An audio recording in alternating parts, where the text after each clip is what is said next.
आदाब। मैं हूं सफदर रिजवी। आप देख रहे हैं लाइव एक्सप्रेस चैनल। आपसे गुजारिश है कि इस चैनल को सब्सक्राइब करें, लाइक करें, शेयर करें और कमेंट करें। अब देखें एक अहम खबर। क्या कौम का रहबर होने का दावा करने वाले मौलाना कल्बे जवाद सचमुच में कौम और उसकी बेशकीमती जायदाद के हितैषी हैं? ये सवाल इसलिए उठ रहा है क्योंकि अभी हाल ही में उनकी गैंग के एक सदस्य बहादुर अब्बास ने कुछ ऐसा खुलासा किया है जिससे मौलाना जवाद सवालों के कटघरे में खड़े हो गए हैं।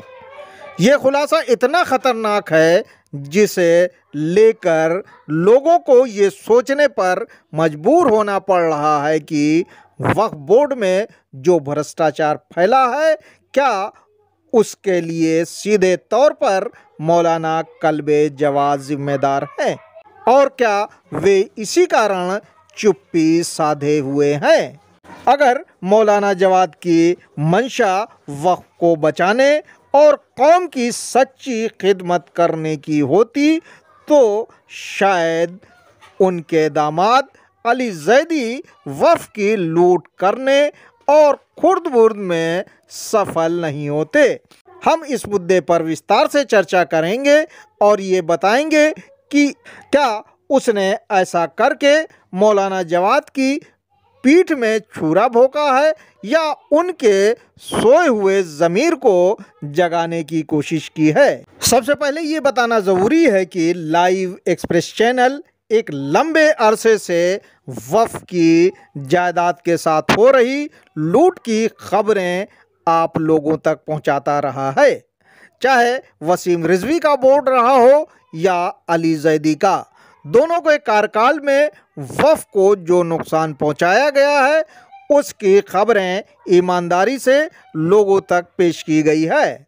वसीम रिजवी ने कभी भी चैनल या चैनल के पत्रकारों के खिलाफ किसी भी तरह की कोई हरकत नहीं की, लेकिन अफसोस के साथ कहना पड़ रहा है कि मौलाना जवाद और अली जैदी ने बोर्ड के 2 साल के कार्यकाल में चैनल, उसके पत्रकार और उसके टीकाकार के खिलाफ तरह तरह की टिप्पणियां की हैं और पत्रकारों का मुंह बंद कराने के लिए अपने पिट्ठुओं से एफआईआर तक करवाई है। मौलाना जवाद ने पहले जुमा के खुतबे में पत्रकार को बेइज्जत करने की कोशिश की और बाद में अपने 2 टका के पिट्ठू अंधभक्त 420 और वफखोर रिजवान मुस्तफ़ा के जरिए एफआईआर करवाई। अब सवाल ये उठता है कि ये ऐसा क्यों कर रहे हैं और उन्हें मीडिया से किस बात का डर है।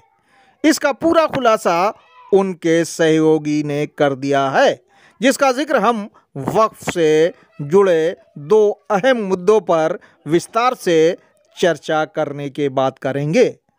सबसे पहले बहुत ही कम समय में इस बात पर चर्चा करना है कि मौलाना जवाद, जो वसीम रिजवी के समय में बहुत उग्र और जोशीले थे, आज अली जैदी के समय में इतने नर्म और ठंडे क्यों पड़ गए हैं। दूसरा सवाल ये है कि वसीम के समय में उन्होंने वक्फ की बर्बादी और लूट को लेकर जो हंगामा किया, क्या वो वास्तव में वक्फ को बचाने के लिए था या उसके पीछे मकसद कुछ और था। इन सवालों का पोस्टमार्टम करना बेहद ज़रूरी है क्योंकि इन्हीं सवालों के गर्भ में इसका जवाब छुपा है। इससे उनका असली चेहरा और असली मकसद सामने आ जाएगा। वसीम के समय में मौलाना जवाद ने जो धरना प्रदर्शन किया वो लोगों को आज भी याद है। ऐसा इसलिए क्योंकि उसमें लखनऊ के लोगों, खासकर लखनऊ की अंजुमनों ने बढ़ चढ़कर हिस्सा लिया था। उन्हें पुलिस के डंडों की मार आज भी याद है। जहां उन्हें पिटाई याद है, वहीं उन्हें मौलाना जवाद का वो वादा भी याद है जिसमें उन्होंने कहा था कि अगर उनके पास वक्फ बोर्ड आ गया तो वो अंजुमनों को वक्फ की सुरक्षा की जिम्मेदारी सौंपेंगे। हालांकि अंजुमन वाले इस लालच की वजह से मौलाना जवाद के साथ नहीं थे, लेकिन अंजुमन वाले आज ये सवाल उठाते हैं कि मौलाना जवाद ने लखनऊ की अंजुमन वालों को कोई जिम्मेदारी क्यों नहीं दी। क्या उनका वादा भी भाजपा के नेता अमित शाह के वादे जैसा था, जिसमें उन्होंने वादा किया था कि उनकी सरकार बनी तो वो हर व्यक्ति के खाते में 15 लाख रुपया जमा करेंगे, क्योंकि वो काला धन देश में वापस लाएंगे। जिस तरह से देश में पिछले 10 साल से भाजपा की सरकार है, उसी तरह मौलाना जवाद के नेतृत्व में वक्फ बोर्ड को बने 2 साल से ज़्यादा का अरसा बीत चुका है, लेकिन उन्होंने किसी भी अंजुमन को वक्फ के काम की जिम्मेदारी नहीं दी। ऐसा इसलिए किया क्योंकि अगर अंजुमन वाले वक्फ की हिफाजत की जिम्मेदारी में लग जाते तो मौलाना जवाद के गैंग को वक्फ के साथ चोरी, डकैती, लूट, खुर्द-बुर्द, कब्जा और बेचने का मौका कैसे मिलता। इससे साफ हो जाता है कि वक्फ आंदोलन के पीछे मौलाना जवाद का मकसद नेक नहीं था। इसीलिए उनकी सरपरस्ती में जब वक्फ बोर्ड बना तो उन्होंने उन लोगों को जिम्मेदारी सौंपी जो अपराधी हैं। कोई 28 आपराधिक मामलों वाला शमील बाबरची के रूप में है, जिसे सिफ्तैनाबाद इमामबाड़े की जिम्मेदारी दी गई, तो कोई मजहबी जगह पर गोली चलाने वाला मीसम अपराधी है, जिसे दरगाह हजरत अब्बास का काम सौंपा गया। इसी तरह कोई लाठी वाला गुड्डू है तो कोई नकी अपराधी। उत्तर प्रदेश के तमाम हिस्सों में सिर्फ और सिर्फ उन्हीं को मुतवल्ली बनाने में प्राथमिकता दी गई जो अपराधी और दागी हैं। नतीजतन आज हर तरफ से शोर मच रहा है कि वक्फ बिक रहा है और वक्फ जायदाद पर कब्जा हो रहा है, वगैरह वगैरह। ऐसे में कोई भी ताकत मौलाना जवाद को बदनाम होने से नहीं बचा सकती। शायद उन्हें पहले से ही इस बात का पूरा अंदाजा था कि लाइव एक्सप्रेस चैनल वक्फ लूटने वालों की खबरें देकर उनके गैंग को बेनकाब करता रहेगा। इसीलिए उन्होंने दूर अंदेशी दिखाई और पहले दिन से लाइव एक्सप्रेस चैनल और उसके पत्रकार के खिलाफ मुसलसल जुमा के खुतबे में और फिर बाद में जुमा की नमाज के बाद झूठे आरोप लगाए और उल्टा सीधा बोला, जिसके लिए उन पर अल्लाह की लानत होती रहेगी। मौलाना के सहयोगी बहादुर अब्बास ने जो खुलासा किया है उसे मानना पड़ेगा, क्योंकि वो जो कुछ भी कह रहे हैं वो सही है। वे इसके पुख्ता सबूत पेश कर रहे हैं। अब ये भी जान लीजिए कि बहादुर अब्बास कौन है। बहादुर अब्बास दिल्ली की शाह मर्दा करबला की अंजुमन हैदरी कमेटी के परमानेंट लीगल एडवाइज़र हैं। इसी कमेटी में मौलाना जवाद भी परमानेंट चीफ पैटर्न है। बहादुर अब्बास ने चूंकि शाह मर्दा करबला की 1 इंच भी ज़मीन नहीं बिकने दी है, इसलिए हम उनकी तारीफ करते रहे हैं।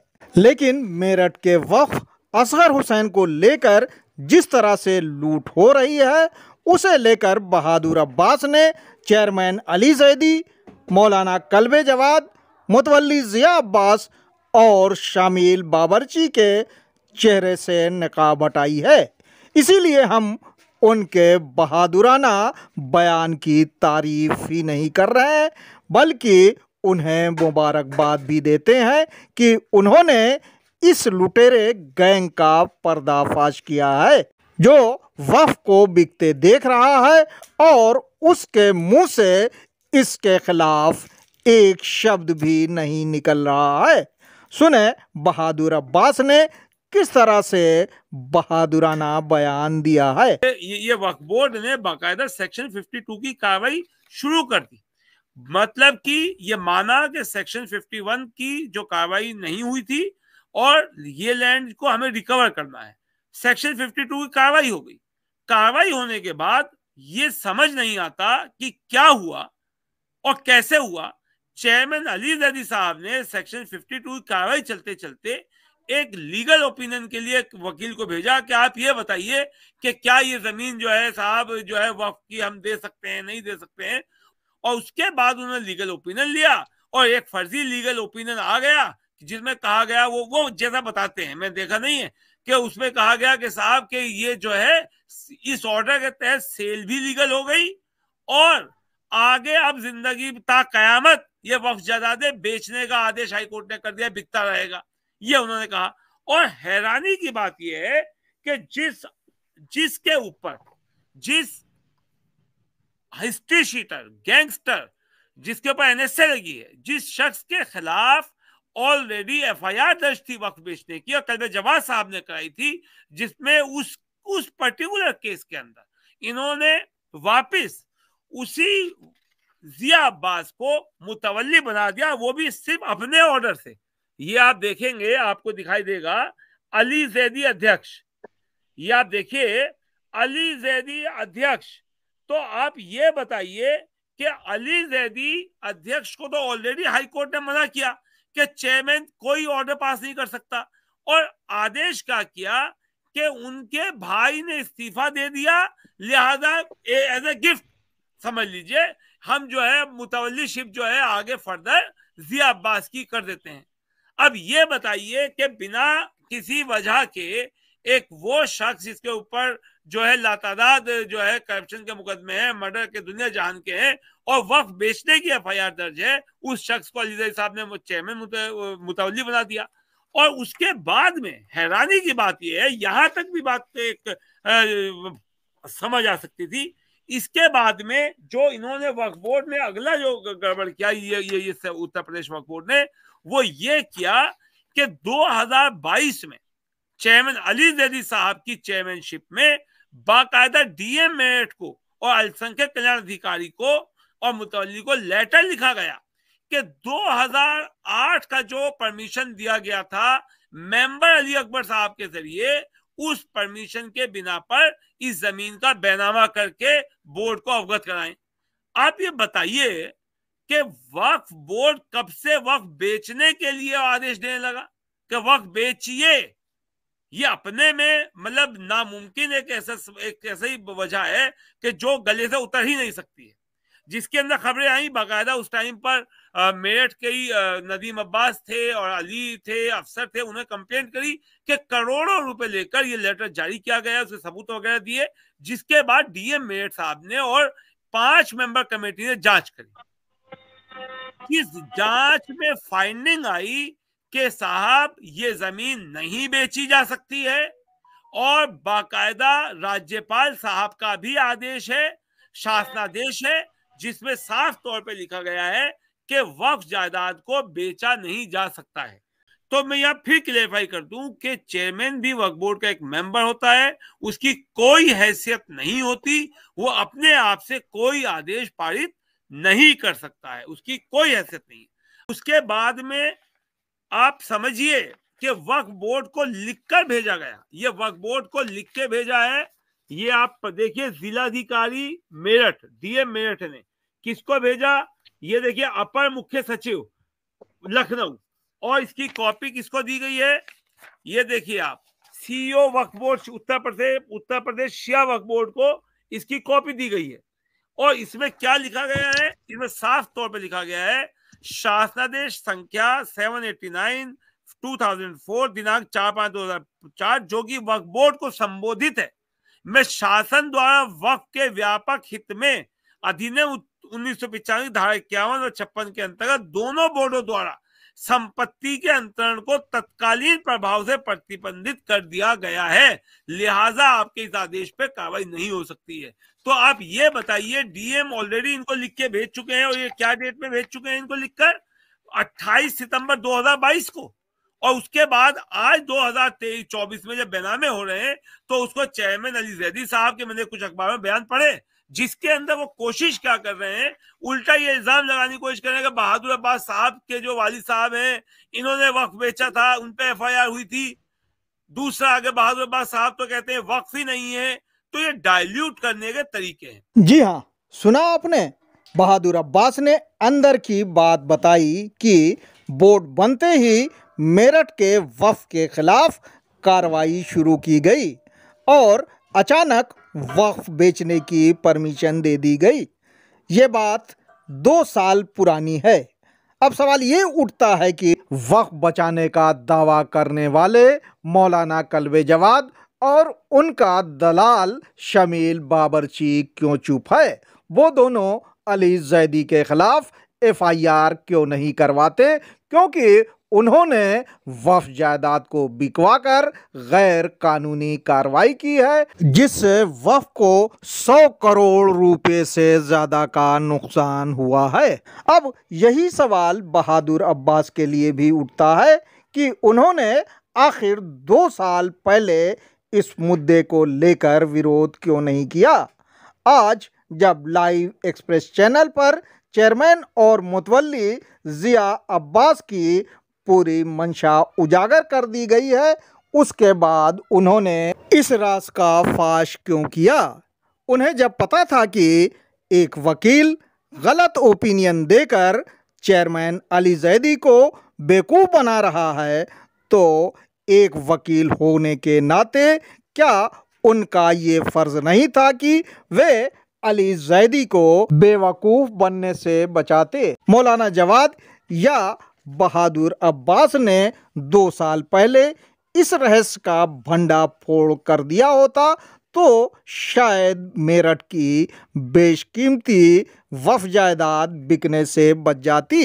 शायद बहादुर अब्बास मेरी इस बात से सहमत होंगे, क्योंकि मैंने उन्हें अक्सर वो बेशतर निर्भीकता से बोलते देखा है। उनकी इसी निर्भीकता की वजह से हम उनकी तारीफ करते रहे हैं। अगर वे निडर नहीं होते तो वे कभी भी ऐसा नहीं बोलते, जिसकी जद में मौलाना जवाद ही नहीं बल्कि उनके वालिदे माजिद कल्बे आबी साहब किबला भी आ रहे हैं। जहां तक चेयरमैन अली जैदी की बात है तो बहादुर अब्बास ने उन्हें किसी लायक नहीं छोड़ा है।